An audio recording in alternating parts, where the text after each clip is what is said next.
So I think I just found the best way to make a thumbnail. If you're trying to make a thumbnail for YouTube or Instagram or Redbook in this case, I noticed I had really bad looking thumbnails and I was using some other tools before like Nano Banana, and also there was this other thing that just like vidIQ, they make thumbnails for you. But just now I noticed that actually Image 2 from ChatGPT is the best. Like I gave it this prompt and I said like make me a thumbnail for Redbook, which is a Chinese Instagram, and then it just made this. So it took a screenshot of me, and it also has like really detailed text in Chinese, and it just knows all of this already.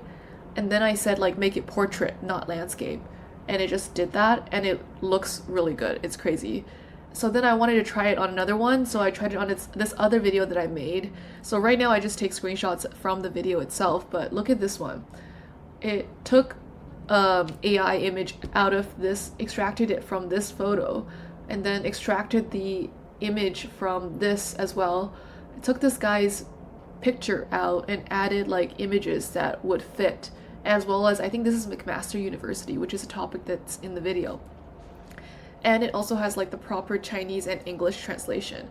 So I honestly think this is the best tool for making thumbnails.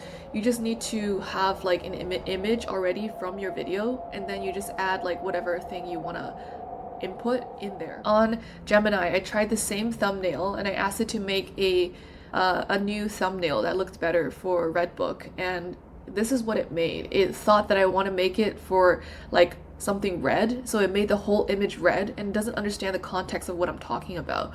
So even though I actually prefer Gemini before this, I think that Image 2 might make me actually sign up for this subscription, because recently I've only been paying for Gemini and Claude, but this specific feature might actually make me want to pay for ChatGPT just to be able to make more images, because you do hit their limit pretty soon and pretty quickly.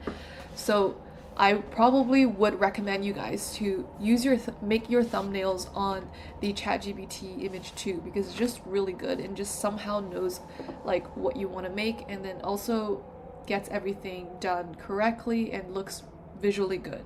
So let me know what you guys think and what results you guys get in the comments, and follow for more videos like this.